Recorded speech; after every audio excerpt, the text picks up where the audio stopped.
நான் உங்க chef Alex. இன்னைக்கு நம்ம செய்ய போற டிஷ் என்ன அப்படின்னா பன்னீர் புர்ஜி செய்ய போறோம். அதை குக்கிங் ஸ்டார்ட் பண்ணதுக்கு முன்னாடி அதுக்கு தேவையான பொருள் என்னங்கிறத பார்த்துட்டு வந்துடலாம். பன்னீர் புர்ஜி செய்ய தேவையான பொருட்கள்: பன்னீர் 100 கிராம், வேக வைத்த கடலைப்பருப்பு 1 கப், கிராம்பு 1 டேபிள் ஸ்பூன், ஏலக்காய் 1 டேபிள் ஸ்பூன், கிராம்பு பொடி 1/2 டீஸ்பூன், பட்டை பொடி 1/2 டீஸ்பூன், இஞ்சி பூண்டு பேஸ்ட் 1 டேபிள் ஸ்பூன், காய்ந்த மிளகாய் 5, காஷ்மீர் மிளகாய் பொடி 2 டேபிள் ஸ்பூன், ஜீரகம் 1 டேபிள் ஸ்பூன், தனியா பொடி 2 டேபிள் ஸ்பூன், உப்பு தேவையான அளவு, எண்ணெய் தேவையான அளவு, மல்லி இலை 1/2 கைப்பிடி அளவு, சிறிதாக நறுக்கிய வெங்காயம் 3. பன்னீர் புர்ஜி செய்ய தேவையான பொருளை பார்த்துட்டு வந்துட்டோம். இப்போ குக்கிங்கை ஸ்டார்ட் பண்ணிடலாம். வீட்டில் நம்ம முட்டை புர்ஜி செய்வோம் இல்லையா, அதே மாதிரி கொஞ்சம் டிஃப்ரெண்ட்டாக நம்ம பன்னீரை கொஞ்சம் நல்லா கிரேட் பண்ணி இதில் செய்ய போகிறோம். இப்போ நான் என்ன பண்ண போகிறேன்னா, ஒரு பேன் எடுத்திருக்கேன். அந்த பேன் நல்லா சூடாயாச்சு. இதில் நெய்யை சேர்த்துலாம்.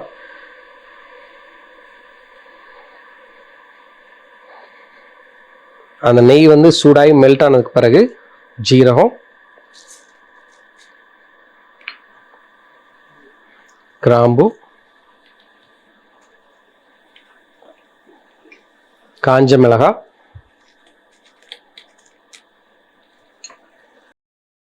நல்லா பொரிஞ்சதுக்கு அப்புறம் வச்சிருக்கிற சின்ன வெங்காயம்,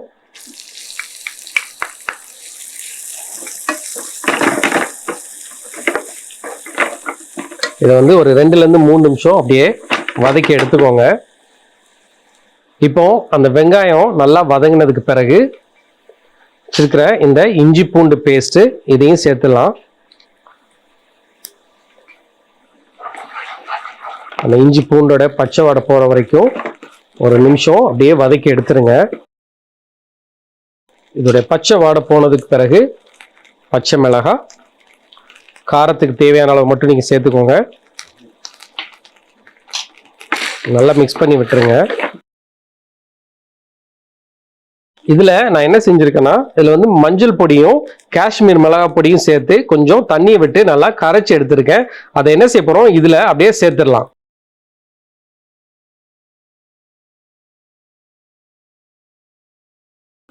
ஒரு 2 நிமிஷம் நல்லா அப்படியே வதக்கி எடுத்துருங்க. ஏன்னா அந்த பச்சை மிளகாய், அந்த மஞ்சள் பொடி, அதோட பச்சை வாடை போகணும். அதனால 2 நிமிஷம் நம்ம வெயிட் பண்ணலாம். இப்போ இதுல நான் என்ன பண்ணியிருக்கேன்னா, மஞ்சள் பொடியும் மிளகாய் பொடியும் நல்லா தண்ணியை சேர்த்து நல்லா கரைச்சி அதை இதுல சேர்த்துருக்கேன்.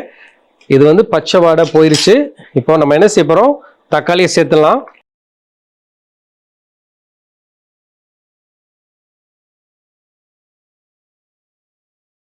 தக்காளியும் சேர்த்தாச்சு. இதுல கடலைப்பருப்பை நான் நல்லா வேக வச்சிருக்கேன். இதை அப்படியே சேர்க்க போறோம். இதுல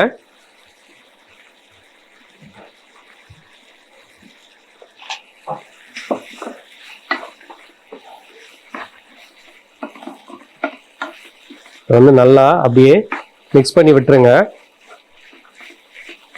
அந்த மசாலா, அந்த கடலைப்பருப்பு இதெல்லாம் நல்லா ஒண்ணா சேரணும். இதை லோ ஃப்ளேம்லேயே வச்சு நீங்கள் எப்போவுமே இதை குக் பண்ணுவீங்கன்னா இது சீக்கிரம் அடி பிடிச்சிரும். இப்போ நம்ம என்ன செய்ய போறோம்னா, நான் பன்னீரை நல்லா அப்படியே துருவி இதில் சேர்த்துடலாம்.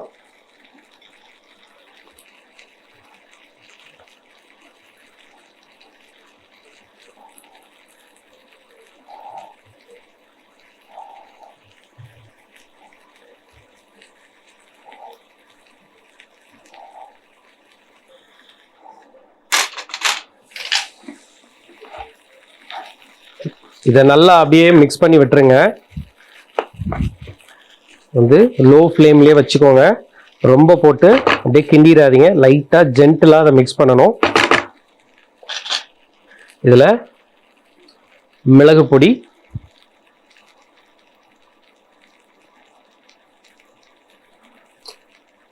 ஏலக்காய் நான் இடிச்சு வச்சிருக்கேன், அதையும் அப்படியே சேர்த்துலாம். கிராம்பு பொடி, கிராம்பு பொடி ரொம்ப சேர்த்துறாதீங்க, லைட்டா சேர்த்தா போதும். பட்டை பொடி,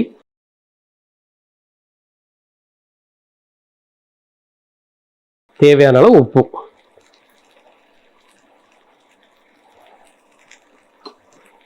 இது ரொம்ப சிம்பிள், ரொம்ப ஈஸி. இதை வந்து நம்ம வீட்டில் வந்து நம்ம முட்டை புர்ஜி பண்ணுவோம்ல அதே மாதிரி. ஆனால் இதில் வந்து நம்ம என்ன செஞ்சுருக்கோன்னா, நான் வந்து பருப்பை வந்து சேர்த்துருக்கேன், அதாவது கடலை பருப்பை வேக வச்சு சேர்த்துருக்கேன். இதை வந்து ஒரு 2 நிமிஷம் அப்படியே நல்லா வதக்கி எடுத்துருங்க. இதை வந்து நீங்கள் என்ன செய்யலாம்னா, ஒரு சாதத்துக்கோ இல்லை வந்து ஏர்லி மார்னிங் பிரேக்ஃபாஸ்ட்டில் நீங்கள் தோசை கூட வச்சு சாப்பிட்டா நல்லாயிருக்கும். அதே மாதிரி ஊத்தாப்பம் இருக்கு இல்லையா, ஊத்தாப்பத்துக்கு வச்சு சாப்பிட்டாலும் இது செமையாக இருக்கும். நார்த் இந்தியாவில் என்ன செய்வாங்கன்னா, இதை வந்து மெயினாக சப்பாத்தி ரொட்டி இதுக்கு தான் வச்சு இதை சாப்பிடுவாங்க. ஸோ இப்போ இதை எடுத்து அப்படியே பிளேட் பண்ணிடலாம்.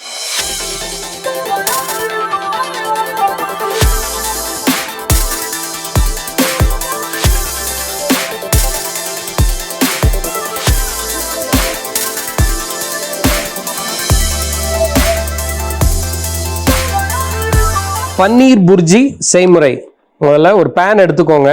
அந்த பேன் நல்லா சூடானதுக்கு அப்புறம் நெய்யை விட்டுடலாம். அந்த நெய் மெல்ட் ஆனதுக்கு பிறகு ஜீரகம், கிராம்பு, காஞ்ச மிளகாய் இதெல்லாம் சேர்த்து கொஞ்சம் பொரியிற வரைக்கும் நம்ம வெயிட் பண்ணலாம். அது நல்லா பொரிஞ்சதுக்கு பிறகு வெங்காயத்தை சேர்த்து 3-4 நிமிஷம் நல்லா வதக்கி எடுத்துருங்க. பிறகு இஞ்சி பூண்டு பேஸ்ட் சேர்த்து அந்த பச்சை வாடை போற வரைக்கும் வதக்கிடலாம்.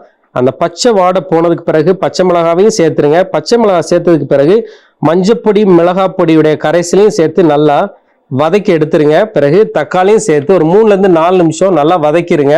அந்த தக்காளி நல்லா வெந்ததுக்கு பிறகு கடலைப்பருப்பையும் சேர்த்து நல்லா வதக்கிட்டு கடைசியில பன்னீரை துருவி அதில் சேர்த்ததுக்கு பிறகு மிளகு பொடி, ஏலக்காய் பொடி, கிராம்பு பொடி, பட்டை பொடி இதையும் சேர்த்து தேவையான அளவு உப்பையும் சேர்த்து கடைசியில தேவைப்பட்டா கொஞ்சம் கொத்தமல்லியை சேர்த்து தூவிடலாம். இப்போ சூப்பரான ஒரு சுவையான பன்னீர் புர்ஜி தயார். இப்போ நம்மளுடைய பன்னீர் புர்ஜி வந்து ரெடி ஆயிடுச்சு. உங்களுக்கு பன்னீர் பிடிக்கல அப்படின்னா நீங்க என்ன செய்யலாம்னா, உருளைக்கிழங்க நல்லா இதே மெத்தட்ல கிரேட் பண்ணி போட்டீங்கன்னா சூப்பரா ஒரு உருளைக்கிழங்கு புர்ஜி கூட நீங்க பண்ணலாம்.